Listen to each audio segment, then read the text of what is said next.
हाँ तो बच्चे ऐसा है कि देखेंगे कि लखनऊ और रामपुर से बिरजू महाराज का संबंध क्या था। तो आपको मालूम है कि सीधे सीधे आप जान लीजिए कि जो है लखनऊ और रामपुर से, तो लखनऊ जो है बिरजू महाराज का जन्मभूमि था और रामपुर था कर्मभूमि, ठीक है ना। वहां पे इनका जन्म हुआ था लखनऊ में। रामपुर में महाराज का अत्यधिक समय भी इनके बाबूजी जो है चले गए कहाँ पे, रामपुर, वहीं पर इनका बहुत सारा समय बीता था। इसलिए कह सकते हैं कि जो है नृत्य की शिक्षा, बहुत सारी चीजें वहां पर ये जाकर के पारंगत हुए थे। तो इस तरह से कह सकते लखनऊ रामपुर से बिरजू महाराज का संबंध था। चलिए अगला क्वेश्चन देखेंगे, ये किनके साथ नाचते बिरजू महाराज को पहली बार जो है क्या हुआ था, प्रथम पुरस्कार मिला था। तो शंभू महाराज चाचा जी बाबूजी के साथ नाचते हुए बिरजू महाराज को पहली बार प्रथम पुरस्कार मिला था। इन लोगों को नहीं मिला, ये छोटे से बच्चे को यही को ना कहा कि जो है बड़े मियाँ तो बड़े मियाँ, छोटे मियाँ सुभान अल्लाह। इनके चाचा जी ने इनके बाबूजी से कहा, अरे गजब तुम जो करते हो, एक छोटा बेटा, ये जो बेटा है ये भी जो है कमाल का है, इसलिए इनको प्रथम पुरस्कार मिला, ठीक है ना। चलिए अगला क्वेश्चन देखेंगे बच्चे। तो यहाँ पे अगला क्वेश्चन है, देखिए यहाँ देखिएगा, बिरजू महाराज की कला के बारे में आप क्या जानते हैं। तो बिरजू महाराज की नृत्य कला माहिर थे, वो नाचने के लिए बचपन से ही नाचते थे, अभ्यास करते थे और तो कला का सम्मान करते थे। सामाजिक कमाई के लिए नाचते नहीं थे, इनको जो सम्मानित, सम्मान चाहिए था इनको ना ज्यादातर, तो इसलिए जो है इनके बारे में डिटेल, ये तो खैर थोड़ा सा ये कहें। अगला ये क्वेश्चन देखेंगे, ये बड़ा इंपॉर्टेंट है। नृत्य की शिक्षा के लिए पहले पल बिरजू महाराज किनके साथ संपर्क में। नृत्य की शिक्षा के लिए पहले बिरजू महाराज जी दिल्ली हिंदुस्तानी, देखिए डांस में, हिंदुस्तानी डांस म्यूजिक अकादमी से जुड़े, या देखिए जुड़े, यहाँ पे होगा ये जुड़े, ठीक है। और वहां निर्मला जी जोशी जी और कपिला जी के संपर्क में आए। यहाँ पूछेगा कि किसके पहले पल की संस्था से, तो हिंदुस्तानी डांस म्यूजिक अकादमी से जुड़े और पहली बार जो है ये कपिला जी जोशी जी निर्मला जी के संपर्क में आए। चलिए अगला क्वेश्चन देखें बच्चे, यहाँ देखिए अगला क्वेश्चन है बच्चे यहाँ पर कि बिरजू महाराज सबसे बड़ा जज अपना किसको मानते हैं। तो बिरजू महाराज अपना सबसे बड़ा जज अपनी अम्मा को मानते थे। जब नाचते थे अम्मा को सामने रखते थे, क्योंकि जज करेगी, वही बताएंगे कि कैसा नाच रहे हैं। तो उसमें अच्छा नाच रहे हैं कि बुरा, तो जब भी पूछते तो इनकी अम्मा कहती नहीं, तुम्हारा जो नृत्य है ना तुम्हारे बाबूजी के जैसा है। पूछते थे कि बाबूजी के जैसा मैं नृत्य कर रहा हूँ कि नहीं, तो इनको जो है ये मिलता था। इनकी माँ बोलती नहीं, तुम्हारा जो है डांस जो तुम्हारे बाबूजी के जैसा है। चलिए अगला क्वेश्चन देखो बच्चे, देखिए ये कलकत्ते के दर्शकों का बिरजू महाराज पर क्या प्रभाव था। देखिए कलकत्ता में क्या हुआ था, महाराज जी का जो कॉन्फ्रेंस रखा गया था, तो वहां पर क्या कलकत्ता के ऑडियंस ने जो है काफी इनकी प्रशंसा की। ये तमाम अखबारों में छप गए, हर जगह इनकी जो प्रशंसा होने लगी और लोग जो है अखबार पढ़ करके समाचार इनका जो है छपने लगा। तो चारों तरफ इनका नाम जो है रोशन हो गया और यहीं से इनके जो है जीवन में एक नया मोड़ आया। जो इनकी आर्थिक स्थिति दयनीय थी, धीरे धीरे बेहतर होने लगी इनके जीवन में। उस समय से निरंतर इनके जो है ये पीछे कभी मुड़ कर नहीं देखे, आगे बढ़ते। कलकत्ते के दर्शकों का जो ऑडियंस ने जो इनकी प्रशंसा की, जो पेपर में छप गया, इसलिए जो बिरजू महाराज का नर्तक जीवन पर जो है काफी बढ़िया प्रभाव पड़ा। चलिए अगला क्वेश्चन देखो, संगीत भारती बिरजू महाराज का दिन चल जाए। तो आपको तो मालूम है संगीत भारती में 250 रुपए इनको मिलते थे, लेकिन उसमें क्या था कि ये उस समय दरियागंज में थे, वहां से प्रत्येक दिन 5 या 9 नंबर का बस पर संगीत भारती पहुंचते। संगीत भारती जा करके जो है ये क्या करते थे, रियाज करते थे। देखिए ये जो है सुबह से लेकर के, और चाहे बुखार हो या जो भी हो, तबीयत खराब हो, फिर भी रियाज करना नहीं छोड़ते थे। कभी तबला, कभी हारमोनियम या विभिन्न प्रकार के वाद्य यंत्र बजाया करते थे। उनका रियाज जो है कंटिन्यू 9 से 10 बजे तक चलता था, 1 घंटे की क्लास भी लेते थे। ये संगीत भारती में इनकी यही दिनचर्या थी। आगे देखेंगे, ये बड़ा इंपॉर्टेंट है, रामपुर के नवाब की नौकरी छूटने पर हनुमान जी को प्रसाद क्यों चढ़ाया।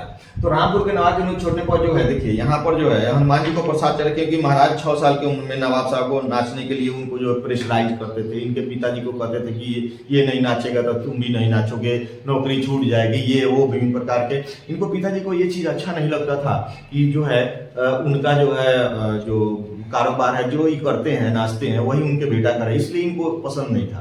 तो इन्होंने शुरू से ही ये सोचा था कि इस पेशा में जो है बिरजू महाराज को नहीं लगाएंगे। इसलिए उन्होंने हनुमान जी से मन्नत मांगी थी, अगर ये छूट जाएगा नौकरी तो मैं प्रसाद चढ़ूंगा। हुआ वही, जब ये जो है रामपुर का जो नौकरी जो इनको छूटा, तो इन्होंने क्या किया, जो मन्नत मांगी उनके अनुसार जो है क्या हुआ कि हनुमान जी को प्रसाद चढ़ाया।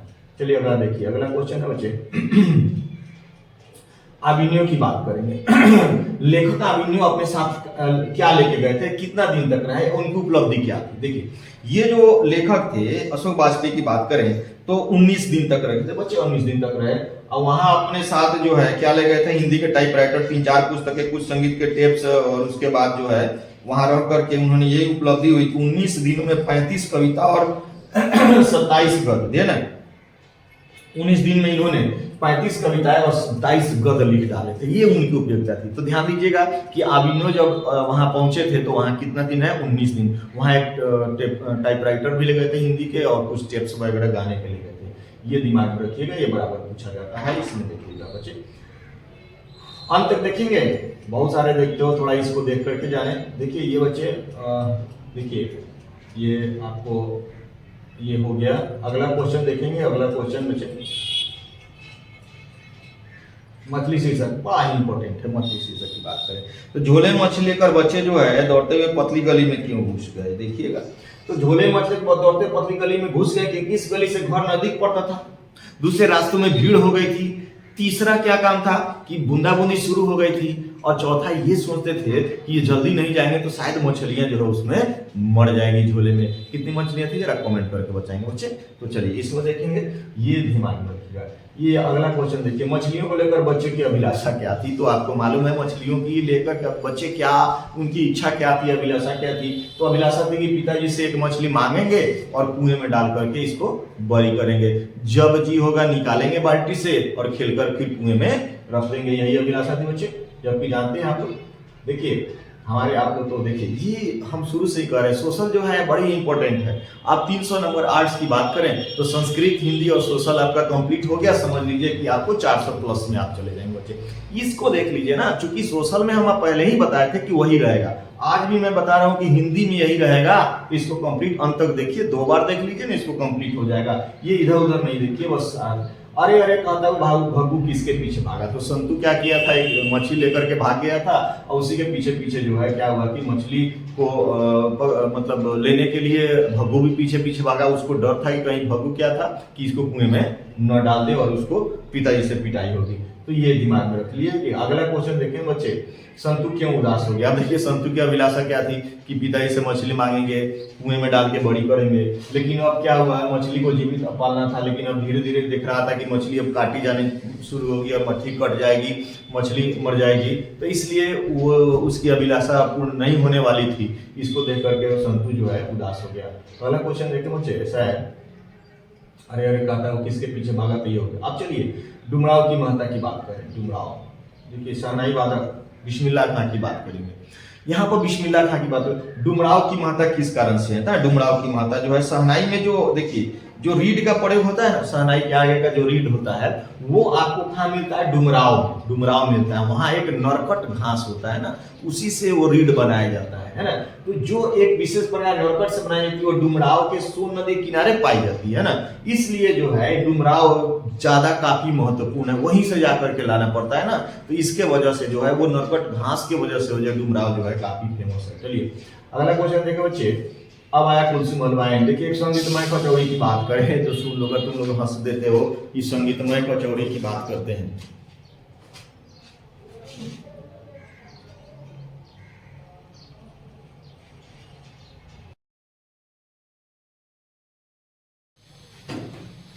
हेलो बच्चों, मैं हूं शिव कुमार, आप देख रहे हैं आपका प्रिय channel Vidya Niketan arts class. अभी जो है यहाँ देखना ये है कि सारे बच्चे ऐसे बोले थे कि सर कि ऑब्जेक्टिव तो क्लियर हो चुका है, थोड़ा सब्जेक्टिव का कर लिया जाए। तो यहाँ सब्जेक्टिव की बात करें तो यहाँ पर सबसे पहले जो है देखिए, यहाँ पर सोशल में भी आपने देखा होगा कि जो मेरा वीडियो था सेम टू सेम वही पूछा गया था, पूरा का पूरा कंप्लीट सा। तो ऑब्जेक्टिव सब्जेक्टिव दोनों क्लियर करा दिए थे। तो चलिए अब जो है थोड़ा सा ये क्या बोलते हैं कि हिंदी के लिए हम देखेंगे, ठीक है। तो हिंदी को देखेंगे तो हिंदी में आपको ये सब्जेक्टिव है, ठीक है ना। सब्जेक्टिव को ध्यान में रखते हुए हम ये आपको पूरा का पूरा जो भी रिपीटर्स क्वेश्चंस जो भी पूछे जाते हैं उसको ध्यान में रखेंगे। तो रिपीटर्स क्वेश्चन पे ज्यादा फोकस करना है, क्योंकि ये बार बार पूछे जाते हैं। इसको ध्यान में रखेंगे तो आपका कंप्लीट हो जाएगा, पूरा का पूरा कंप्लीट है ना। तो चलिए शुरू करते हैं। देखिए हम लोग लास्ट से शुरू करते हैं ना। जब आपने देखा होगा कवि जो है रेनर मारिया रिल्के के द्वारा, है ना, कि ये मेरे बिना तुम प्रभु, है ना, ये मेरे बिना तुम प्रभु की बात करें तो इसमें देखेंगे कि कवि रेनर मारिया रिल्के ने अपने आप को जलपात्र और मदिरा क्यों कहा है। तो बच्चे ऐसा है कि कवि अपने आप को जो है, ये क्या है कि कवि अपने आप को भगवान का भक्त मानता है, ठीक है ना। यहाँ तो क्लियर सी बात है, लेकिन आपको जो हम बताए थे इस पे ध्यान दीजिएगा कि भक्त की जो महत्ता वो स्पष्ट करता है कि भक्त की महत्ता क्या है। देखिए भक्त के बिना जो है भगवान भी अधूरे, ठीक है, यहाँ बात कहा गया है। तो अपने आप को जलपात्र और मदिरा कहा है क्योंकि जलपात्र में संग्रहित होकर भगवान अपनी अस्मिता प्राप्त करता है। अगर भगवान ही नहीं मतलब भक्त ही अगर नहीं रहे तो क्या होगा, भक्त रस के निकट आकर भगवान आह्लादित हो जाते हैं। इसलिए जो है यहाँ कवि रेडियर माले ने अपने आप को जलपात्र और मदिरा कहा है। अगला क्वेश्चन देखेंगे जो कि इंपॉर्टेंट है बच्चे, इसको देखेंगे ध्यान से कि कवि किसको, यहाँ पर कवि किसको सुख देता था, ठीक है ना। तो कवि किसको सुख देता था बच्चे, ऐसा है। तो कवि की जो है, कवि भगवान की दृष्टि, देखिए भगवान की कृपा दृष्टि की सही है। देखिए भगवान कहाँ पे रहते हैं, भक्त के हृदय में। आपने संस्कृत में देखा होगा कि उसमें हमने बताया था कि आत्मा जो है, देखिए भगवान जो है हृदय रूपी गुफा में निवास करते हैं, ठीक है ना। तो अनोरणियान महतो महियान आत्म से जंतु निहितम भूया, अणु से भी सूक्ष्म और महान से महान आत्मा जो है मनुष्य के हृदय रूपी गुफा में निवास करता है। यहाँ बच्चे देखिए यहाँ पर बोला गया है कि कवि भगवान की कृपा दृष्टि सही है। कवि के निरम कोपल पर जब भगवान की कृपा दृष्टि विश्राम लेती है तो भगवान की सुख मिलता है, आनंद मिलता है, ठीक है ना। अर्थात भक्त भगवान की कृपा पात्र में, और भक्त रूपी पात्र से ही भगवान सुख होते हैं। यहाँ पर ध्यान दीजिएगा, ये सारे के सारे जो भी आप देख रहे हैं ये टोटल देखिए। चलिए थोड़ा सा यहाँ पे हम गद्यांश की बात करें तो यहाँ पर शुरू से ही अगर देखा जाए तो मेन टॉपिक आपको पूरा का पूरा अंत तक बने रहिएगा बच्चे। ऐसा है कि इसमें अगर नहीं बने रहेंगे तो हिंदी आपका जो है जो पढ़ाया गया है उसको एक बार रिपीटर्स कर लीजिए, कोई दिक्कत नहीं है। इसको अंत तक देखेंगे तो इसका पूरा कंप्लीट आपको जो है इसमें आपको मिल जाएगा, ठीक है ना। यहाँ शुरू करते हैं, यहाँ पर देखिए यहाँ पे है सबसे पहले देखिए नागरी को देवनागरी क्यों कहते हैं। नागरी लिपि की बात करें तो नागरी को देवनागरी लेखक इस संबंध में क्या जानकारी देता है। तो देखिए नागरी शब्द की उत्पत्ति की बात करें तो दो तीन मत है इसमें। जो है आपको बताए थे कि देवनागरी लिपि का जो है उत्पत्ति और जो नागरी शब्द आया, तो इसमें देखेंगे गुजरात के नागर ब्राह्मण ने पहले नागर ब्राह्मण से मिला नागरी, है ना। ये पहले जो इस्तेमाल किया था। और बाकी नगर सिर्फ नगर है, बाकी जो देखिएगा काशी को हम लोग क्या कहते हैं, देवनागरी, ठीक है ना। तो इसलिए जो है इसका नाम क्या पड़ा, देवनागरी। यहाँ पर देखिए नागर ब्राह्मण इसका पहले प्रयोग किया था बच्चे, तो इसलिए इसका नाम पड़ा गया क्या, है ना, देवनागरी। ये नागरी, नागर शब्द से बना नागरी, लेकिन काशी में इसका प्रयोग होता था। काशी को हम लोग क्या कहते हैं, देवनगर, इसलिए इसका नाम देवनागरी पड़ा। गुजरात के नागर ब्राह्मण इसका पहले इस्तेमाल किए तो इसका जो है नाम नागरी पड़ा, ठीक है ना। अब देखिए अब दो बातें याद, एक तो नागरी एक देवनागरी। तो देवनागरी का मतलब काशी में जो इसका यूज हो रहा था, है ना, काशी को देवनगर कहते हैं तो देवनागरी। लेकिन अगर नागरी की बात करें तो गुजरात के जो नागर ब्राह्मण है इसका इस्तेमाल कर रहे थे, इसलिए इसका नाम क्या पड़ गया, नागरी और देवनागरी। क्लियर है। चलिए अब आगे देखेंगे इसका अगला क्वेश्चन देखेंगे बच्चे। ये देखिए क्लियर सी बात है। यहाँ एक चीज और आपको बता दें कि देखिए इसको हम बताते हैं, इसका जो है क्या है कि एक चीज और देखिए, नागरी के उत्पत्ति के संबंध में लेखक का क्या कहना है। पटना से नागरी का संबंध क्या है, ये पूरा देखेंगे, यह मान्यता है। देखिए पटना में जो है, पटना की बात करें तो पटना से संबंध इसका क्या है, देवनागरी का। तो देखिए यहां पर आपको बता दें कि विद्वानों का एक मत था। देखिए ना यहां पर जो विद्वानों का मत था कि चंद्रगुप्त द्वितीय विक्रमादित्य का, है ना, व्यक्तिगत नाम क्या था, देव। चंद्रगुप्त, देखिए चंद्रगुप्त द्वितीय, ये पूरा का पूरा मत देखिए। यहां पर आप इसको कंप्लीट कर लीजिए ना। ये चंद्रगुप्त, देखिए यहां पर आपको कंप्लीट करना है। यहां देखिए चंद्रगुप्त द्वितीय का, देखिए चंद्रगुप्त द्वितीय विक्रमादित्य का व्यक्तिगत नाम क्या था, देव, ठीक है ना। इसलिए गुणों की राजधानी पटना को देवनगर का, देव की राजधानी यानी कि वो वहां के राजा थे, तो इसलिए जो है इसका नाम पड़ गया देवनागरी। इसलिए हमको लगता है कि ये पटना से इसका संबंध जो है, क्योंकि यह हो सकता है कि ये देवनागरी जो देव शब्द से बना, तो यहाँ पर किसको, चंद्रगुप्त द्वितीय विक्रमादित्य का नाम क्या था, देव, व्यक्तिगत नाम था, और इनकी राजधानी पटना। तो हो सकता है कि ये जो बड़ा शहर है, विद्वान मानते हैं कि बड़ा शहर से ही कोई रिलेशन है, तो हो सकता है कि इसका जो है इस तरह से इसका नाम पड़ा, है ना, पटना से संबंध इसका हो गया, देवनागरी इसका जो है संबंध ये जो है हो सकता है। चलिए अगला क्वेश्चन देखेंगे। अगला क्वेश्चन बच्चे यहाँ पर ध्यान दीजिएगा, इसमें जो है जैसा कि ये तो बड़ा ही इंपॉर्टेंट है, अमरकांत को क्या लगता है कि नौकर रखना बहुत ही जरूरी हो गया था। ये बहादुर शीर्षक की बात है। तो बहादुर में आप लोग देखेंगे, ये बहादुर शीर्षक, और बहादुर शीर्षक में आप लोग यहाँ पर ये कहानीकार अमरकांत को क्यों लगता है कि जो है नौकर रखना बहुत जरूरी हो गया, ठीक है ना। तो ये बहादुर शीर्षक का है ना, ये बहादुर। तो बहादुर निर्मला जब गई थी, देखिए यहाँ पर बात होता है, यहाँ पर देखिए कहानी जैसा आपको कंप्लीट हो गया होगा, ठीक है ना। तो निर्मला जब गई थी कहाँ पे गई थी बच्चे, आपको मालूम होगा, अमरकांत के साथ अपने जो है भाई के यहाँ गई थी गांव पे, है ना, शादी। तो देखिए ऐसे इसको क्लियर आप कर पा रहे हैं, देखिए। तो यहाँ पर वहां देखिए कि इनकी भाभियां जो है रानी बनकर चारपाइयां तोड़ा करती थी। उसको देखने के बाद जबकि यहाँ निर्मला को क्या होता था, शाम सवेरे खटना पड़ता था, सभी रिश्तेदार के यहाँ नौकर थे, ठीक है ना। तो वहां से जब आई ना, तो इसको जो है जलन होने लगी और ये दिन रात माला जपने लगी कि हमें भी क्या चाहिए, नौकर चाहिए किसी भी हालत में। इसलिए जो है यहाँ देखिए कहानीकार अमरकांत को लगता है कि नौकर रखना बहुत ही जरूरी हो गया है। कंप्लीट हो गया बच्चे, आगे देखेंगे। यहाँ प्यारे बच्चे ऐसा है कि अपने शब्दों में बहादुर जब पहली बार दिखा था, तो इसका उम्र, एक और बात देखिए, ऑब्जेक्टिव में पूछेगा कि बहादुर का उम्र कितना, तो उम्र जो है 12-13 वर्ष की थी। और कैसा था, तो इसका मुंह रंग देखिए, गोड़ा, मुंह चपटा, शरीर ठीकना, चकैत था, है ना, सफेद नेकर, आदि माह का सफेद कमीज और भूरे रंग का ये पुराना जूता पहने हुआ था। पहली बार देखने पर बहादुर ऐसा दिख रहा था बच्चे, ऐसा देखिएगा, ठीक है ना। चलिए अगला क्वेश्चन पर ध्यान देंगे बच्चे, इसको कंप्लीट करते जाए, अंत तक बने रहेंगे। देखिए इतना कुछ आप लोग कर पा रहे हैं, इसको देखिएगा। एक चीज और, ये बड़ा इंपॉर्टेंट है बात बच्चे, ऐसा है कि ये जो है थोड़ा सा ध्यान दीजिएगा। बहादुर के नाम से दिल शब्द क्यों उड़ा दिया गया, ये इंपॉर्टेंट है। तो देखिए प्रथम बार पूछने पर बहादुर अपना नाम क्या बताया था, दिल बहादुर, है ना। तो निर्मला की का, निर्मला जो है देखिए, वो जो है निर्मला ये समझती थी ना कि नाम में जो है दिल, एक तो दिमाग में रखिए कि नौकर, और नौकर में दिल शब्द तो थोड़ा पछता नहीं है। दूसरी बात है कि उसका नाम अगर इतना लंबा हो, दिल बहादुर, तो थोड़ा बुलाने में भी समस्या, तो इसलिए उसको संक्षेप कर दिया। निर्मला ने क्या किया था, बहादुर के नाम से क्या किया, दिल शब्द उड़ा दिया, ठीक है ना। ये ऐसे आप कहानी टाइप से दिमाग में रख करके आप लिख सकते हैं। अगला क्वेश्चन देखेंगे बच्चे, ऐसा देखिए, एक चीज और, किन कारणों से बहादुर ने लेखक का घर छोड़ दिया, ये भी इंपॉर्टेंट क्वेश्चन है। बहादुर ने क्या कारण था, क्या कारण था कि जो है ये छोड़ दिया, इसका जो है लेखक के घर में। देखिए प्रारंभ में बहादुर देखिए बहुत अच्छा कर रहा था, सब कुछ ठीक था, पति पुत्र, देखिए लेकिन पिटाई भी शुरू कर दिया था। धीरे धीरे बहादुर से जो है इनका जो है मन ऐसा हो गया कि आम हो जाता है ना, शुरू में आया तो खास था, छोटी छोटी बातों पर पीटा करते थे, है ना। और एक बार और बात ये हुआ, बहादुर की पिटाई जो बार बार हो रहा था, इससे प्रताड़ित होकर के, और दूसरी बात है कि वो जो प्रपंच रच दिया उसके रिश्तेदारों ने आकर के कि बहादुर ने चोरी किया, इस इल्जाम से भी बहादुर ने क्या किया, एक दिन लेखक का घर छोड़कर भाग गया, ठीक है ना। अगला क्वेश्चन देखेंगे बच्चे, ये देखिए अगला क्वेश्चन है, बहादुर अपने घर से क्यों भाग गया। तो वही चीज है, तो बहादुर क्या था, उसकी माँ जो है, बहादुर देखिए यहाँ बात, बहादुर तो थोड़ा सा शरारती था, इस बात को लेकर के चलेंगे। बहादुर क्या था, शरारती था, और इस शरारत में क्या किया, एक दिन की बात है, काम धाम तो करता नहीं था, और एक दिन बहादुर ने उस भैंस को बहुत मार मारा जिस भैंस को उसकी माँ जो है बहुत प्यार करती थी।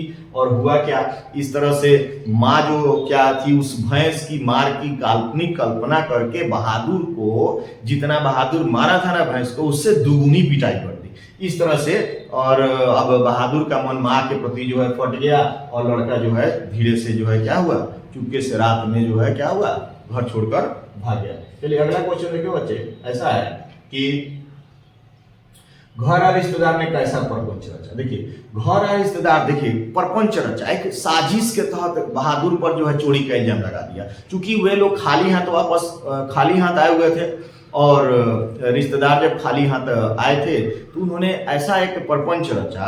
उन्होंने कहा कि जो है मिठाई के लिए पैसे रखे हुए थे, और जिसने जो है, अब क्या होगा कि ये इल्जाम लगा देंगे बहादुर पर, बहादुर पर इल्जाम लगा देने के बाद क्या होगा कि थोड़ा सा प्रतिष्ठा मेरा बच जाएगा। तो लेखक के घर और रिश्तेदार में अपनी झूठी प्रतिष्ठा कायम करने के लिए रुपया जो है, कितना रुपया बच्चे, चलिए कमेंट करके बताइएगा कितना रुपया चोरी हो गया, ये भी ऑब्जेक्टिव पूछा जाएगा।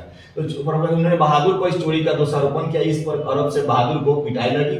रिश्तेदार के प्रपंच के चलते लेखक के घर का काम करने वाला बहादुर को जाने घटने घटी, और अस्त हो गया पूरा घर जो है। चलिए अगला क्वेश्चन देखेंगे, अगला बच्चे यहाँ देखेंगे। चलिए यहाँ देखिए,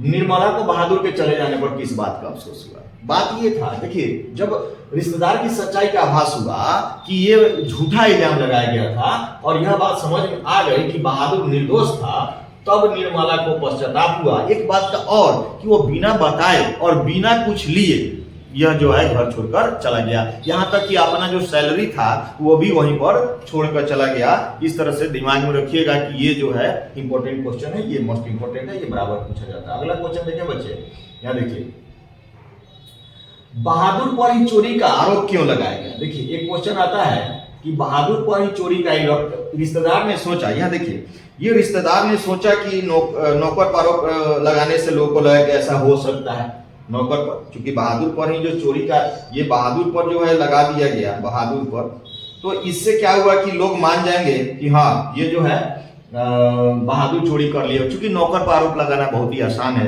दूसरे पर लगाता तो थोड़ा सा समस्या हो जाती, इसलिए बहादुर पर ही क्या किया गया, चोरी का आरोप लगा दिया गया। अगला क्वेश्चन देखेंगे, ये देखिए, लेखक जो साले साहब थे, लेखक के जो साले साहब थे, कौन सा किस्सा असाधारण, तो लेखक के साथ जो साले साहब थे वे लेकर के आए थे बहादुर को, और बहादुर कैसे आया, कहां से आया, तो ये सारी किस्सा जो है असाधारण किस्सा जो है लेखक को सुनना पड़ा। तो साले साहब से एक दुखी लड़का जो कहाँ था, नेपाल का था ना, बिहार और नेपाल के जो है सीमावर्ती जो है किसी गांव का बच्चा था।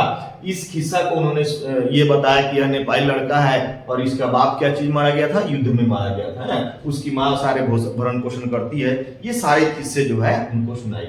चलिए अगला क्वेश्चन देखेंगे बच्चे कि यहाँ पर बहादुर के चले जाने पर सबको पछतावा क्यों हुआ। देखिए यहाँ तो बात आ जाती है ना कि बहादुर इतना काम काज करता था, तो बहादुर कार्य में कुशलता पूर्वक करता था, बहुत अच्छे ढंग से करता था, तो किसी भी कार्य में सब बहादुर को बुलाते थे। यहाँ तक पेंसिल गिर जाती थी ना तो भी बहादुर को ही आवाज लगाई जाती थी, और धीरे धीरे ये सारा चीज होने लगा, डांट फटकार, और बहादुर फिर भी कुछ बोलता नहीं था, और पूरा दिन भर 24 घंटा जो है ये काम में लगा रहता था। लेकिन उसके चले जाने के बाद जो है सारा जो है मतलब जूठा जो घर चकाचक दिखता था वो एकदम गंदा सा दिखने लगा। इन सब चीजों को देखेंगे तो इन सब कारणों से चला गया। दूसरी बात है कि वो यहाँ दिमाग में आया कि कुछ चुरा कर ले जाता या ऐसे चला गया, तो बहुत पछतावा होने लगा, निर्मला को बहुत पछतावा होने लगा, ये सबको पछतावा लगा, काश वो जो है एक बार रिटर्न हो जाता। इन सारी बातों को ध्यान में रखेंगे बच्चे। अगला देखेंगे ऐसा, चलिए अगला क्वेश्चन देखेंगे, ये अंत तक देखे रहेंगे, पूरा का पूरा कंप्लीट जो है। एक और क्वेश्चन है, काम धाम के बाद रात को अपने बिस्तर पर गए बहादुर का जो है चरित्र चित्रण कीजिए, है ना। काम धाम के बाद भीतर के बरामदे में एक टूटी हुई बांसखट जो निर्मला दी हुई थी ना, उसी पर फटी हुई जाजिम बिछा लेता था, है ना। उसके बाद एक गोल जो नेपाली टोपी जो आगे झुकी रहती थी उसको पहन लेता था, है ना। उसके बाद क्या होता था कि वो छोटा सा आईना निकाल कर बंदर की तरह अपना जो है मुंह देखता था, वो बहुत ही प्रसन्न हो जाए। इसके बाद वो जेब से बहुत सारी चीज निकाल, जैसे कौन कौन से चीज निकाल लेता था, जैसे कागज की नाव थी, गोली, ताश के पत्ते, ये सब निकाल करके घंटों खेला करता था, है ना। यही जो है उनका काम था। कामकाज के बाद जब बिस्तर पर जाता था ये सारा काम होता था। अगला क्वेश्चन देखो बच्चे, चलिए बहादुर जो है यहाँ देखिए, एक यहाँ पर व्याख्यात्मक पता, यदि मैं न मारता तो शायद वह न जाता, की व्याख्या करें। तो इसमें लिखेंगे प्रस्तुत गद्यांश हमारे पाठ्य पुस्तक कहाँ से लिया गया है बच्चे, किस बुक का नाम क्या है, गोधुली भाग 2 के बहादुर शीर्षक पाठ से लिया गया है। और इसमें जो किशोर, अमरकांत का बड़ा लड़का जो है, किशोर को अफसोस हो रहा है। किशोर बोल रहा है कि यदि मैं न मारता, चूंकि वह साइकिल जो है, या साइकिल जब नहीं तब मार देता था, उसके बाद सिल्वर हाथ से टूट के गिर गई, तब बहुत पिटाई की थी, तो इसलिए उसके दिमाग में ये बात था कि यदि मैं न मारता तो क्या होता कि वह जो है क्या होता है, नहीं जाता। चलिए अगला क्वेश्चन देखिए बच्चे फटाफट, ये तो सब क्लियर है, लेकिन थोड़ा सा आपको दिमाग में रखना होगा बच्चे। चलिए अगला क्वेश्चन देखेंगे। अब आपको ये देखिए, जातीय अस्मिता का लेखक किस प्रसंग में उल्लेख करते हैं, यहाँ देखिए।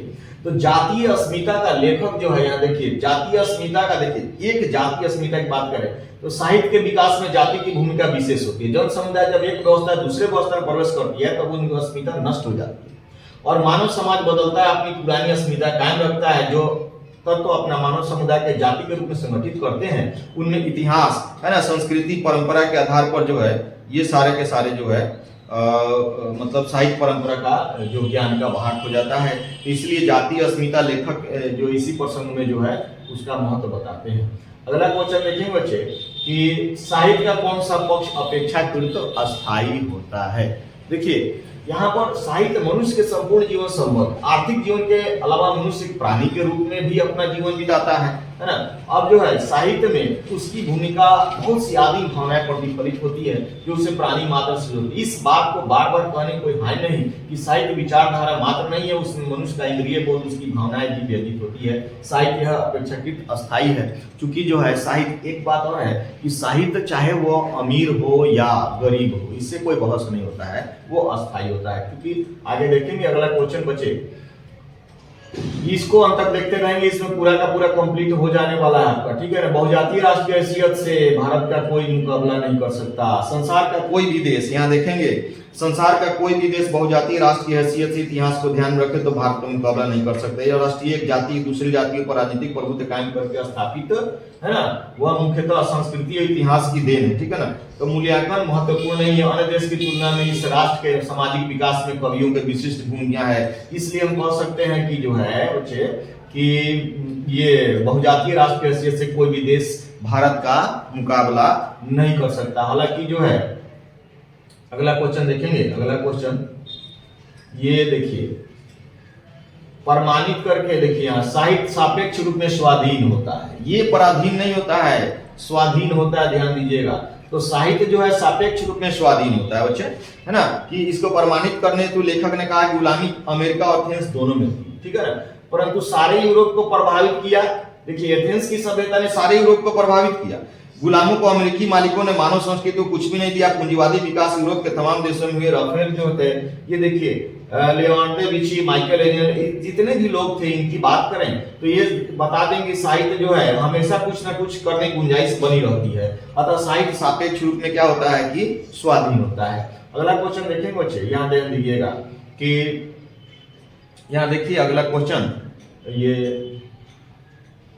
पूरा का पूरा क्वेश्चन जो है, अब देखिए यहाँ से आ गया बिरजू जी महाराज, जीत मैं निखत हूँ, लखनऊ और रामपुर से बिरजू महाराज का क्या संबंध है। तो बिरजू महाराज का जन्म लखनऊ में हुआ है ना, लेकिन रामपुर में महाराज का जो है ज्यादा समय व्यतीत हुआ। उनके जो बाबूजी थे चूंकि आए तो रामपुर में, दूसरी बात है कि रामपुर में ही उन्होंने बहुत सारी जो नृत्य की शिक्षाएं हैं या बहुत सारे जो क्रियाएं हैं वो वहीं पे की। अपने जन्म के बाद जो भी मतलब जो बचपन बीता, जो टोटल का टोटल 22 वर्षों की बात करें, वहां पर टोटल इनका जो है व्यतीत हुआ था। इस तरह से हम कह सकते थे बिरजू महाराज का देखिए जन्मभूमि है रामपुर, कर्मभूमि क्या हो गया लखनऊ, ठीक है ना, नहीं सॉरी, जन्मभूमि जो है लखनऊ और कर्मभूमि है यहाँ पर रामपुर। इस तरह से बिरजू जी महाराज का जो है किससे संबंध था, लखनऊ से संबंध था। चलिए अगला देखेंगे, किनके साथ नाते हुए बिरजू महाराज को पहली बार प्रथम पुरस्कार में। एक एक चीज देखते जाइए ना, तो पढ़ाया हुआ टोटल का टोटल कंप्लीट तो आपको हो ही गया है, तो लेकिन फिर भी एक बार रिपीट कर लीजिए ना, इसको देखते रहिए, 2 बार इसको देख लीजिएगा ना पूरा वीडियो तक, तो कंप्लीट आपका हो जाएगा। चलिए इसको ध्यान में रखते हुए हम बताते हैं बच्चे,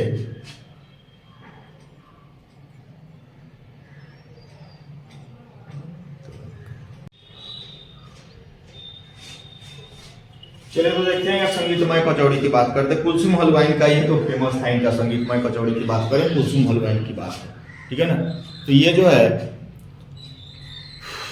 गर्म घी में, कलकलाते घी में जब कुलसुम हलवाई, ये हलवाई की बात करें, जब उसमें डालती थी ना, एक छन्न की आवाज आती थी, छन्न की। अमीरुद्दीन जो बचपन का उनका नाम था, वो जब आवाज सुनते थे ना तो संगीत के सारे आरोह और उसमें दिख जाते थे इनको, और इसलिए जो है इस कचौड़ी को क्या कहा गया है, संगीतमय कचौड़ी। लगता था कि उसमें संगीत निकला है। जब कलकलाते घी में जब कचौड़ी डाला जाता, छन्न की आवाज आती थी ना, इसको हम बोलते हैं संगीतमय कचौड़ी। चलिए अगला क्वेश्चन देखो अच्छे, सुशीलवाद किन्हें कहा जाता है, दीदी बता दी इसकी उत्पत्ति कहाँ से हुई। तो सुशीलवाद शहनाई, देखिए शहनाई शब्द जो है उत्पत्ति की बात करें तो शहनाई शब्द जो है सुशीलवाद, जो फूंक कर बजाया जाता है, सीधे सीधे बात जान लीजिए, सुशीलवाद किन्हें जाता है बच्चे। तो ये जो सुशीलवाद होता है ना, जो फूंक कर बजाया जाता है ना, उसे सुशीलवाद कहते हैं। तो जनरली आप देखेंगे बीन है, मृदंग है, उसके बाद ये सब शहनाई है, ये सब फूंक कर, बांसुरी है, ये सब फूंक कर बजाया जाता है, ये सभी सुशीलवाद है। और उसमें शहनाई की बात करें तो ये शहनाई शब्द जो है उत्पत्ति हुई शाह और ने से मिला हुआ। शाह और ने, शाह माने होता है राजा बादशाह, और ने जो नरकट से बना हुआ है ना, जो रीड नरकट की बात करें तो वो जो है इससे मिलकर के बना है शाहनाई, ठीक है ना। तो इसलिए इसको हम लोग शहनाई कहते हैं। शाह जो है शहनाई की उपाधि दी गई, क्योंकि बाद मुरली श्रृंगी या बाद सब बहुत ही मोहक है, इसलिए इसे शहनाई कहा गया है। अगला क्वेश्चन देखेंगे बच्चे, ये जो है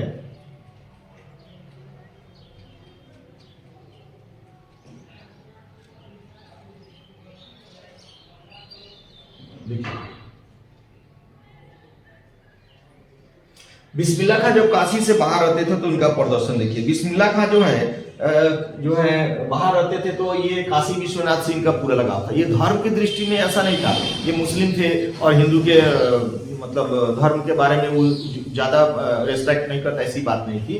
बिस्मिल्लाह खां जब काशी से बाहर जाते थे तो वो तो जैसे वहां रहते थे तो काशी विश्वनाथ की तरफ मुंह करके जो है मतलब परफॉर्मेंस करते थे, लेकिन जब काशी से बाहर जाते थे तो ये थोड़ी देर के लिए ही सही, 5 मिनट या कुछ समय के लिए ही सही, लेकिन ये जो है मतलब उधर मुंह कर करके काशी विश्वनाथ की तरफ मुंह करके जो है वो थोड़ी देर के लिए बजाते थे। इससे जो है उनकी ये धर्म के प्रति उदारता प्रकट होता है ना, ये समझना सीख मिलती है, हमें धर्म को लेकर किसी प्रकार का भेदभाव नहीं करना चाहिए, ये हमें ये पता चलता है। चलिए अगला क्वेश्चन देखें बच्चे कि काशी को संस्कृति की पाठशाला कहते हैं। काशी को संस्कृति की पाठशाला कहा गया, ठीक है ना। यह भारत की ज्ञान नगरी, यहाँ भारतीय शस्त्रों का ज्ञान है, या कला शिरोमणि, यहाँ इतिहास का पुराण है, यह प्रखांड विद्वान धर्मगुरु संस्कृतियों का मूल केंद्र है, इसलिए इसे क्या कहा जाता है, काशी को संस्कृति की पाठशाला कहा जाता है। चलिए अगला क्वेश्चन देखते हैं बच्चे, ये जो है मस्तिष्क और उच्चतम विकास कैसे संभव है। गांधी जी की बात करें तो शिक्षा का प्रारंभ इस तरह किया जाए कि बच्चे उपयोगी दस्तकारी सीखे, क्षण से वो अपनी तालीम शुरू करे, उसी क्षण उत्पादन जो है करना सीख ले, इस प्रकार शिक्षा की पत्ती मस्तिष्क और आत्मा का विकास। जो गांधी जी ने कहा कि जो है शिक्षा का जो है शुरुआत जो करेंगे ना तो दस्तकारी के हिसाब से है ना कुछ टेक्निकल ज्ञान भी साथ में होता रहेगा, तो उसमें शिक्षा का पत्ती का विकास होगा, मस्तिष्क का भी उत्तम विकास होगा, यही जो है सबसे महत्वपूर्ण है। अगला देखेंगे इंद्रियों का बुद्धिपूर्वक उपयोग सीखना। इंद्रियां क्या है, जैसे आंख, कान, नाक, इन सब का सही सही प्रयोग करना भी जो है जरूरी है। इंद्रियों का बुद्धिपूर्वक उपयोग उसके बुद्धि के विकास और जल्द से जल्द उच्चतम तरीका है। ये जो है अगर वो सीख लेगा बच्चा जो है तो शिक्षा को भी बड़ा ही महत्वपूर्ण ढंग से सीख लेगा। अगला क्वेश्चन देखेंगे, गांधी जी किस तरह सामंजस्य को भारत के लिए बेहतर मानते हैं। यहाँ देखिएगा, गांधी जी विभिन्न संस्कृतियों को सामंजस्य को भारत के लिए बेहतर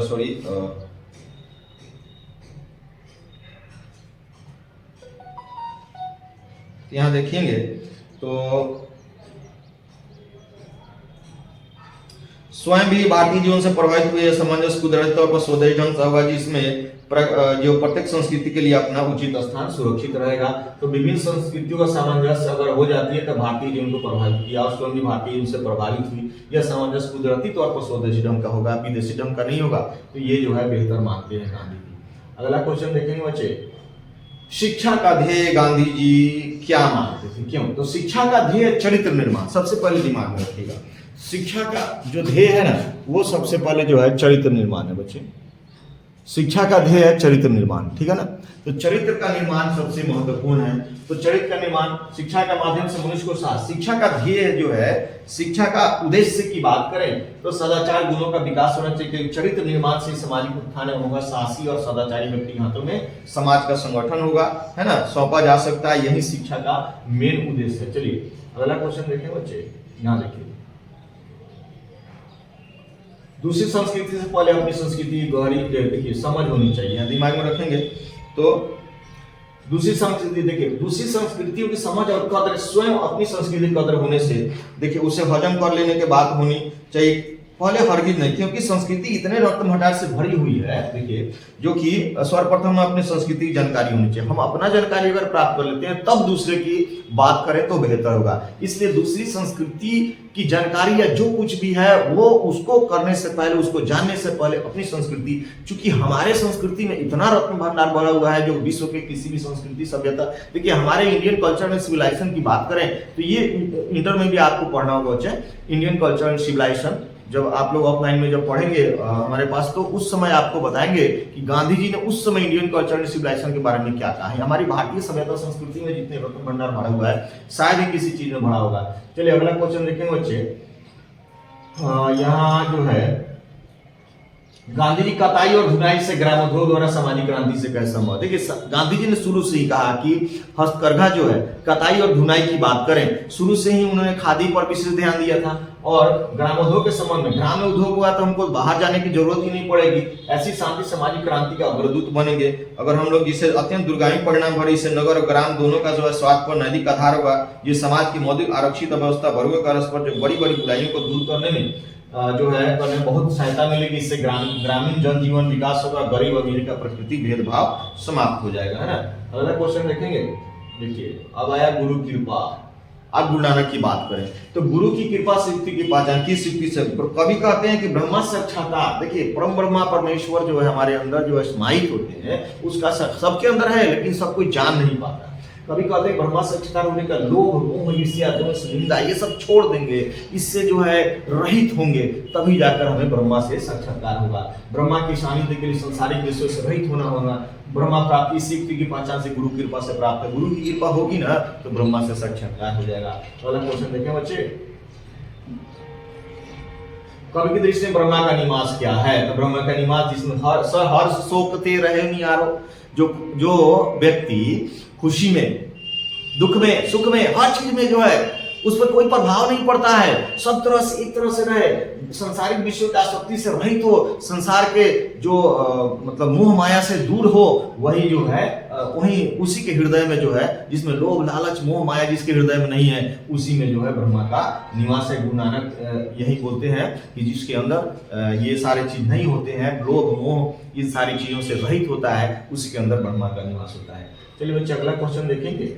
यहाँ पर हरि रस से क्या अभिप्राय? हरि रस के अंदर तो कवि राम नाम की महिमा का बखान करते हुए कहते हैं कि भगवान के नाम से बढ़कर हमें कोई जो है हरि का रस, जो हरि का रस कर लिया, हरि का नाम, हरि का जाप कर लिया, उसको ही ये रस मिलता है, परम आनंद की अनुभूति होती है इसको पान करने से।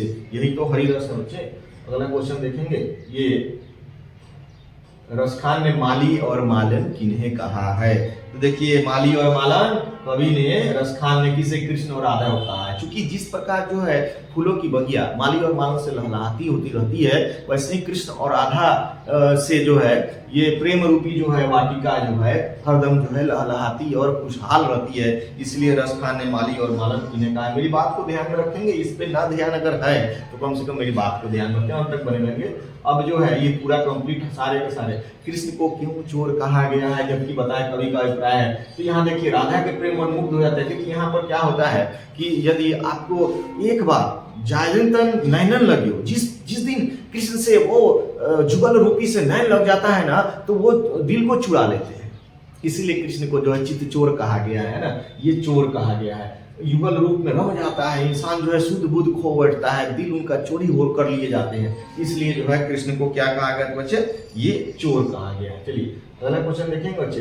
ये सारा का सारा इंपॉर्टेंट है, बार बार रिपीट और पूछा गया है, ध्यान दीजिए बच्चे। सवैयों में कोई कैसी आकांक्षा प्रकट होती है? देखिए सवैयों में ये जो सवैया, देखिए रसखान का लिखा हुआ क्या कहते हैं? सवैया। और ध्यान दीजिएगा एक श्लोक में इन्होंने बताया है कि या लकुटी कमरिया पे और रात तीहूपुर के तजी डारो। ये जो कृष्ण जो जाते थे ना लाठी और कंबल लेकर के वृंदावन गैया चढ़ाने, माता यशोदा भेजती थी ना, तो उस टाइम में ये जो है इनको लाठी और कंबल मिलता था। तो इनकी आकांक्षा थी काश एक बार वो मिल जाता ना, तो पूरा का पूरा जो है मैं राज तीहूपुर के तजी डारो, यहाँ ध्यान दीजिएगा, मैं त्याग देता, पूरा यही आकांक्षा थी। एक बार देख लेते कि जहां पर वो लीलाएं किया करते थे, इनकी आकांक्षा थी कि अपनी आंखों से एक बार देख लेते, यही इनकी जो है अभिलाषा थी।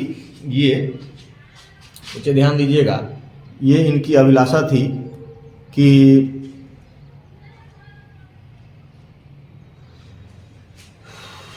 सवैयों में कवि की ऐसी आकांक्षा थी कि जो है एक बार हम जो है उसको देख लेते, इसको जहां पर ये लीलाएं किया करते थे, वो लाठी और कंबल पर पूरे साम्राज्य, तीनों लोगों का साम्राज्य हम त्याग देते। और इनकी आकांक्षा थी कि वो जो है तट पे जो है गोपियों के संग लीलाएं किया करते थे, उन सभी चीजों के हम एक बार अपना दर्शन कर लेते। यही चीज उनकी आठों सीधी नवनिधि के सुख को भुला देते, उस ब्रज के, उन वृंदावन के वनबाग और तराग को निहार लेते एक बार अपनी आंखों से। यही उनकी आकांक्षा थी कवि की, अपना पूरा जो है तीनों लोग का जो है साम्राज्य त्याग देते, सारा सुख, आठों सीधी नवनिधि का सुख त्याग देते। चलिए अभी बहुत ही इंपॉर्टेंट क्वेश्चन, कवि अपने आंसुओं को कहाँ पहुंचाना चाहता है बच्चे? घनानंद की बात करेंगे, है ना। तो कवि जो है सुजान, जानते हो ना, प्रेमिका उनकी, तो वो जो है तड़प रहे हैं और कवि अपने से सुजान, ये सजान नहीं है, सॉरी ये सजान है, सुजान, ठीक है ना। तो वेदना से प्रकट करते हुए बादल को कहते हैं, बादल को कहते हैं कि जो है इनके आंसुओं को ले जा करके कहाँ पे, सुजान के आंगन में बरसा दो, ताकि उसको मेरी पीड़ा का, प्रेम की पीड़ा का एहसास हो जाए, है ना। इस तरह से आंगन में पहुंचाना चाहता है, याद में व्यथित है, उनके याद में, इस तरह से इन सारी चीजों को ध्यान रखेंगे मुझे, ये पूरा का पूरा कंप्लीट आपको हो जाने वाला है। कवि कहाँ अपने आंसुओं को पहुंचाए, तो सुजान के आंगन में, अपनी प्रेमिका के आंगन में पहुंचाना चाहते हैं, ताकि उनको जो है हो सकता है कि घनानंद से भी उसको क्या हो, प्रेम हो जाए। मन देहु पर देहु छटांक नहीं, या मन की बात जो कहे, मन मन माने जैसे 40 किलो का आता है, ये मन दिल की बात नहीं है, 40 किलो का जो एक मन होता है उसकी बात है। कभी कहते हैं कि अरे, सुजान से कहते हैं कि तुम कौन से धो पार्टी पढ़ी हो, तुम कौन से जादू मंत्र जानती हो कि जो है मैं सब कुछ अपना निछावर कर देती हूँ, मन बहुत सारा 40 किलो बहुत सारा दे, लेकिन तुम्हारे तरफ से प्रेम के दो मीठे बोल भी नहीं बोला जाता है, ये समर्पण की भावना जो है उजागर नहीं है, इसलिए मन लेहु पर देहु छटांक नहीं, ये कवि अपने प्रेमिका से कहते हैं कि मैं सबको सर्वस्व निछावर कर, तुम्हारे तरफ से कोई भी रिस्पॉन्स नहीं लिया जाता है। अगला क्वेश्चन देखें बच्चे, कवि को प्रेम के मार्ग अति शुद्ध क्यों कहा? प्रेम की मार्ग की जो विशेषता क्या होती है? प्रेम मार्ग की विशेषता ये होती है कि अमृत के समान पवित्र और मधुर होता है जो प्रेम की मार्ग की होता है। ये कहे प्रेम मार्ग पर चलना सरल है, इस पर चलने की बहुत ही, इसमें छल कपट नहीं होती है, इसलिए इसको जो है क्या कहते हैं, ये विशेषता, इसमें छल कपट नहीं होता है, और इस मार्ग में पढ़कर जो लोग जो है बहुत ही क्या होते हैं कि अपना शुद्ध बुद्ध खो बैठते हैं, और ये सरल है, चूंकि इसमें छल कपट आ गया तो प्रेम रहा ही नहीं, ठीक है ना। चलिए अगला बच्चे देखेंगे इसको ध्यान से। घनानंद के अनुसार हित के लिए, देखिए देह कौन, परहित के लिए देह धारण कौन करता है बच्चे? तो परहित के लिए जो है बादल देह धारण करता है ना, बादल देह धारण करता है। वर्षा, जो धरती तृप्त है, अपने लिए नहीं बरसता है, लोगों के लिए। धरती जो है ताप से एकदम बहुत ही मतलब बेचैन है, तो उसको आह्लादित करने के लिए वो बारिश करता है, प्राणियों को जीवन दान देता है, ये अपने लिए नहीं। इसलिए घनानंद जो है, घनानंद के अनुसार जो है बादल है वह जो है परहित के लिए धारण करता है, ठीक है ना।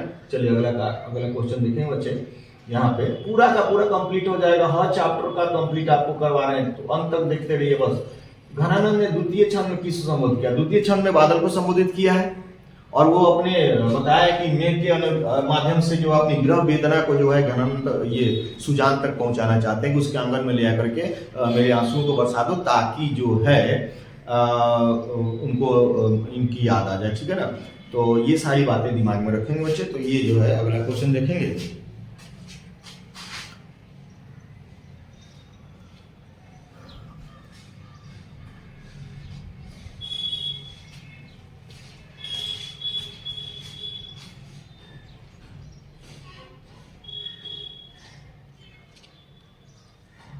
ये तो हो गया घनानंद द्वितीय छंद में क्या कहा गया। अगला क्वेश्चन देखो बच्चे कि इसमें जो है अगला क्वेश्चन है कि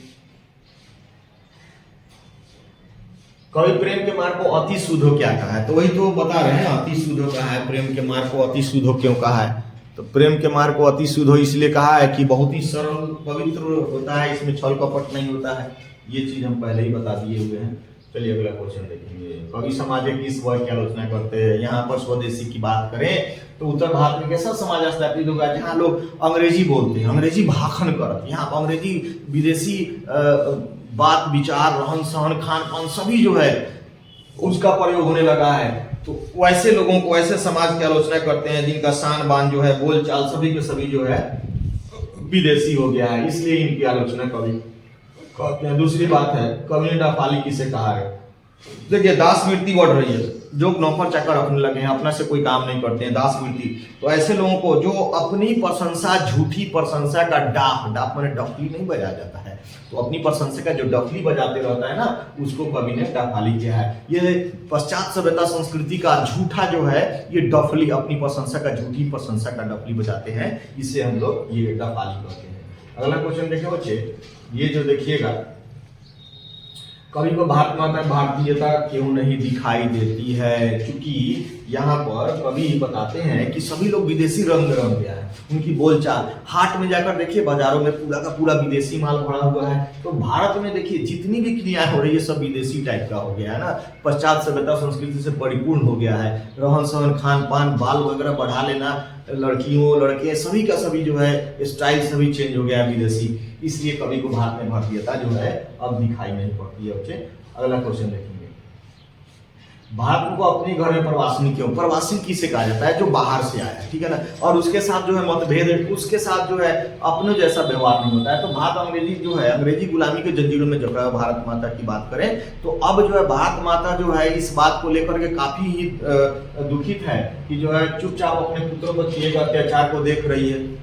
उनको जो है कुछ ऐसा मतलब कुछ करने वाला, लोगों के अंदर आंदोलन की भावना जागृत नहीं हो रही। सब कोई उनको परतंत्रा की बेलियों में बंधा हुआ देख रहा है लेकिन कुछ कर नहीं रहा है ना। उनके साथ जो है विदेशियों जैसा बिहेव किया जा रहा है ना, प्रवासी जैसा। इसलिए भारत माता अपने ही घर में क्या है, प्रवासिनी बनी हुई है। अगला क्वेश्चन देखेंगे बच्चे, भारत माता का हाथ भी राहुग्रस्त क्यों दिखाई देता है? तो भारत माता देखिए, भारत माता का जो हाथ में स्वरूप ग्राम्य शोभा की झलक है, लेकिन प्रतंत्रता होने के कारण वो हंसी फीकी पड़ गई है। लगता है चंद्रमा पर जैसे राहु काल छा जाता है ना, वैसा छा गया है। ये प्रतंत्रता के कारण, ये जो है गुलामी के जंजीरों को देखते हुए ऐसा कहा गया है। तो भारत माता का जो है हाथ जो है राहुग्रस्त है। राहु एक प्रकार काल है ना, ये जो है किस पर छा जाता है ना, उसकी बर्बादी शुरू हो जाती है। बच्चे अगला देखिए, कवि भारत में तो गीता प्रकाशनी मानकर भी ज्ञान मूढ़ क्यों कहा है? कवि ने कहा है, देखिए ये कवि देखा है कि दुर्दशा हमारे यहाँ, लोग अनपढ़ जाहिल हैं। जो चूंकि देखिए हमारे यहाँ गीता, देखिए गीता कहाँ का है?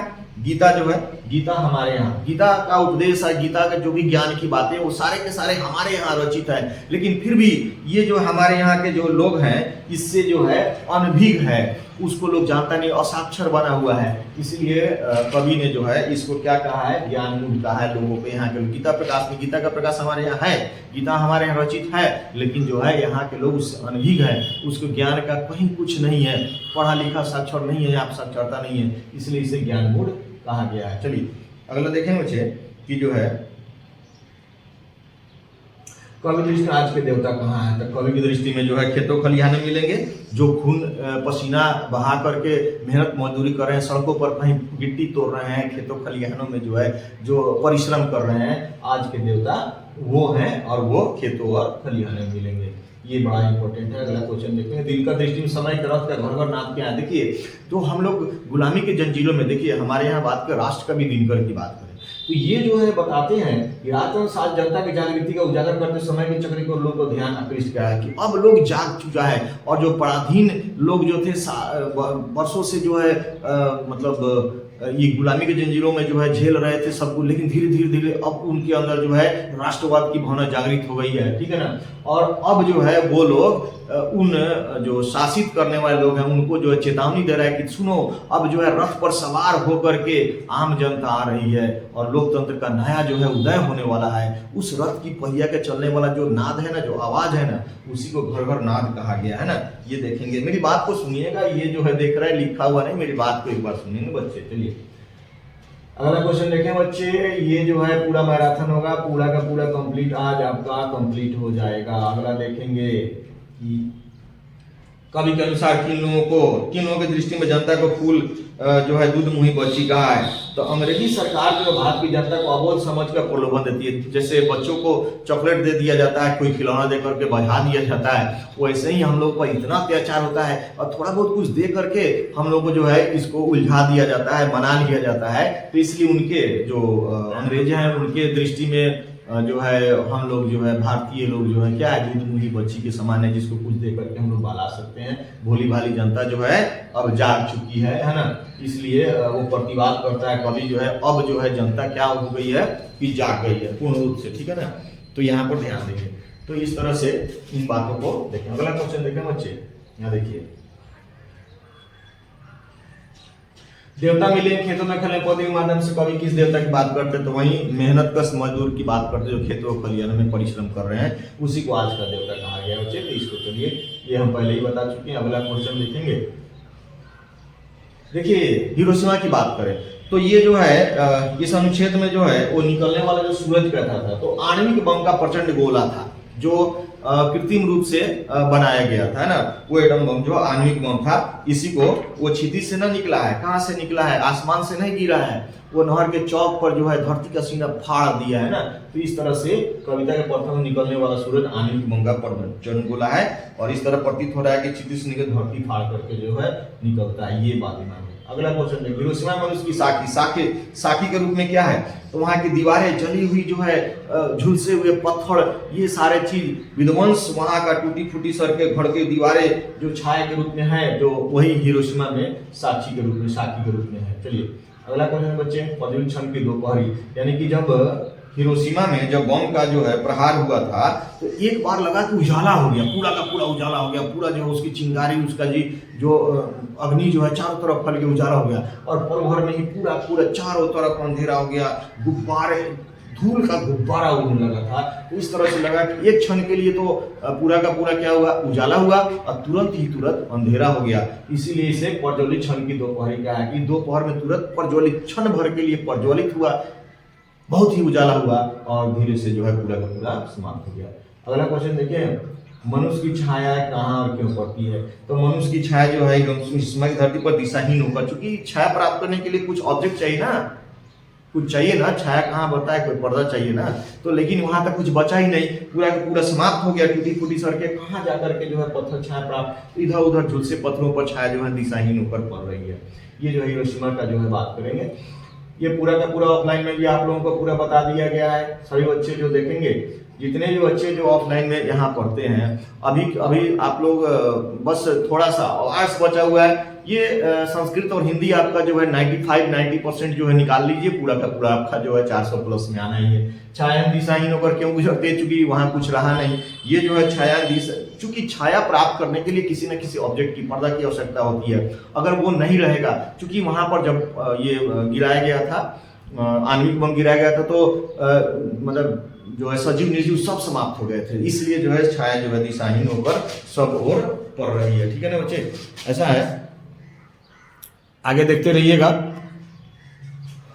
लंबा होने वाला है, पूरा का पूरा समाप्त हो जाएगा। अब थोड़ा सा लास्ट में पूरा का पूरा देखिए। अब देखिए यहाँ पर एक वृक्ष की हत्या की बात करें, कवि बूढ़ा चौकीदार, देखिए बूढ़ा चौकीदार की बात करें तो कवि जो है एक वृक्ष के बहाने प्राचीन सभ्यता, संस्कृति, पर्यावरण की रक्षा की चर्चा करता है। वृक्ष मनुष्यता, पर्यावरण और सभ्यता की प्रहरी है। अब देखिए जिस तरह से बूढ़ा चौकीदार जो है मतलब चौकीदारी करता है, पहरेदारी करता है, उसी प्रकार वृक्ष हमारी जो है रक्षा करता है ना। वृक्ष हर मामले में हमारी रक्षा करता है, लेकिन उसका जो है अगर त्वचा की बात करें तो झुर्री पड़ जाते हैं, वैसे ही वृक्ष जब पुराना हो जाता है तो उस तरह की उसकी जो है छाले हो जाती है उसका जो है। इसलिए जो है यहाँ देखेंगे जिस तरह से एक बूढ़ा चौकीदार हमारी रक्षा करता है, वैसे ही ये प्राचीन काल से मानव के लिए वरदान है, वो हमारी रक्षा कर रहा है। तो रक्षक इसलिए कवि को जो है ये बूढ़ा चौकीदार लगता है, बूढ़ा चौकीदार की भांति इसका हर चीज दिखता है।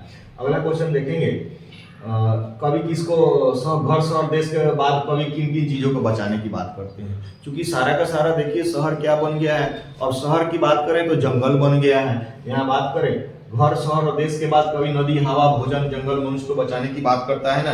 इस तरह से हवा, अन्न, फल, फूल, जीवनदायक इनकी रक्षा की बात, मनुष्य की जो है स्वास्थ्य की रक्षा होने के, नदियों को नाला हो जाने से, है ना, आदमी को जंगली हो जाने से, ये सारी चीजों को बचाने की बात करता है। नहीं तो एक दिन हम लोग तबाह हो जाएंगे। पर्यावरण की रक्षा करना हमारी बात है। अगला देखेंगे, कवि गरीब बस्तियों को उल्लेख करता है। यहाँ देखिएगा, यहाँ मक्खी की चर्चा की गई है, ध्यान दीजिएगा। कवि गरीब बस्तियों लोग के माध्यम से कहना चाहता है कि यहाँ के लोग 2 जून की रोटी के लिए आई मशक्कत करने के बाद भी तरसते हुए पूजा पाठ के, देवी जागरण जैसा महोत्सव कुछ स्वार्थी लोग अपनी उंगली सीधा करने के लिए गरीब करते हैं। ठीक है ना। तो यहाँ पर गरीब बस्ती को लेकर करता है कि चाहे जितना भी अत्याचार हो रहा है, लेकिन गरीब जागरण कहीं पर पदस्थ होकर चल रहा है, वहां रुकने वाला नहीं है। चूंकि इधर दोनों का दोनों जो है काट एक साथ हो रहा है, किसी को कोई मतलब नहीं रहा। अत्याचारी लोग आ गए हैं, ये सारे के साथ कार्य कर रहे हैं, इनको कोई मतलब नहीं। गरीब बस्ती में देखिए। अगला क्वेश्चन देखेंगे, मक्खी का जीवन क्रम की बात करें। मक्खी के जीवन क्रम कवि द्वारा उल्लेख किए जाने का क्या आशय है, तो मक्खी के जीवन क्रम का कवि द्वारा उल्लेख किए जाने का आशय निम्न स्तरीय जीवन की संकीर्णता है।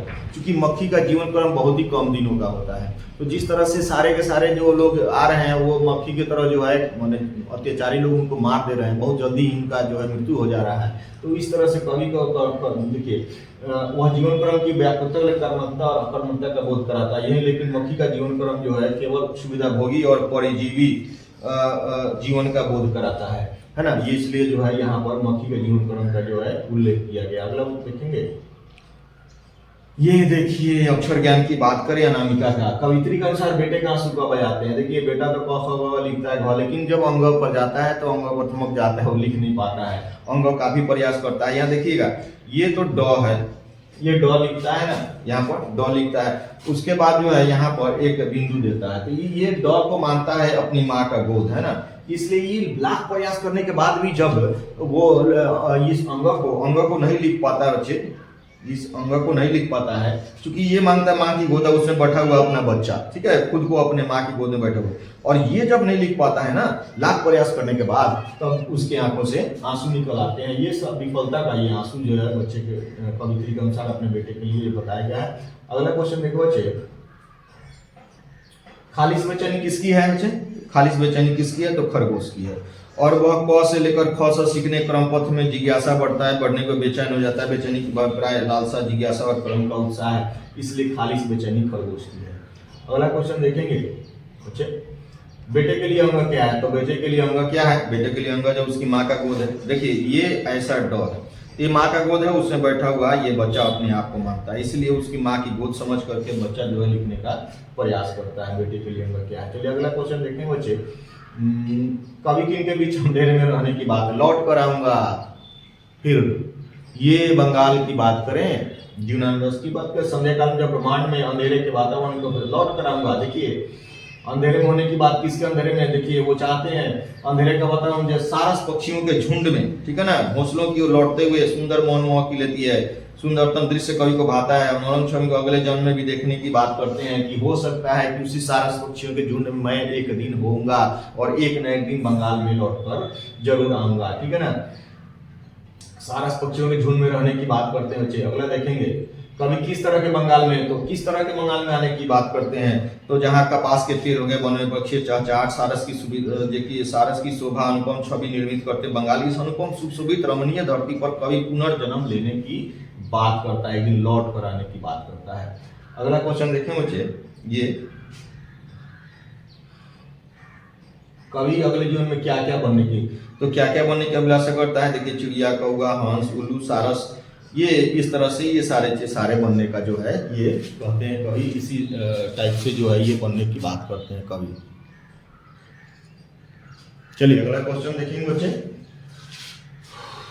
इसमें अंत तक देखेंगे, बने रहेंगे, 2 बार 3 बार इसको रिपीट करेंगे जरूर। कवि किस तरह के बंगाल में लौट कर आने की बात करता है? जैसे कि बता दिए, ये सारा चीज पहले ही बता दिए। अगला क्वेश्चन देखेंगे बच्चे, यहाँ पर कंप्लीट हो जाएगा।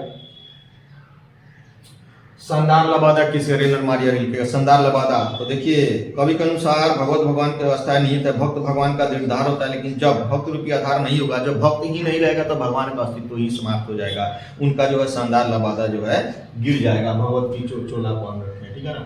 अगला क्वेश्चन देखते हैं बच्चे, ये कवि किसके साथ शुरू देता है? देखिए कवि जो है ये पहले ही आपको बता दिए हैं, हिरण्य मारिया गिलके का जो है लिखा हुआ, यहाँ पर ध्यान दीजिएगा। तो ये दोनों हो गया, केवल अपने जलपात्र और मदिरा क्यों कहा है, इसको क्लियर हो जाएगा। यहाँ पर पूरा का पूरा जो है ऑब्जेक्टिव सब पहले ही हम डाल दिया हूँ, जो ब्रह्मास्त्र है वो डाल दिया, और अभी आपको पूरा का पूरा सब्जेक्टिव कंप्लीट करवा दिए बच्चे। थोड़ी देर के बाद आपको जो है वर्णिका जो है कंप्लीट, और कल इसी टाइम में, शाम में और सुबह में, दोनों टाइम में जो है आपको लाइव हम आएंगे, और संस्कृत का पूरा कंप्लीट व्याकरण सहित आपको कंप्लीट आज रात में भी चलने वाला है। तो आप बेल आइकन दबा के रखें, सब्सक्राइब कर लेंगे बच्चे, क्योंकि ये पूरा का पूरा कंप्लीट आपको मिलने वाला है। इतना करने के बाद तो आप लोगों को जो है ये होना चाहिए कि आप लोग पूरा का पूरा +400 में जाना है, तो एक बार सब्सक्राइब कर लेंगे बच्चे। बस 2-4 दिनों में ये पूरा का पूरा जो है ये मैराथन क्लास जो है बहुत ही इंपॉर्टेंट, और जो इसके बाद भी होने वाला है वो भी होगा। तो चलिए बच्चे, बहुत बहुत धन्यवाद, आप मेरे अंत तक बने रहे, और इसको कंप्लीट एक बार रिपीट कर लीजिए प्लीज, और सब्सक्राइब कर लीजिए, बेल आइकन दबा कर रखिए, क्योंकि ये मटेरियल शाम में भी और सुबह में भी आपको मिलने वाला है। चलिए धन्यवाद।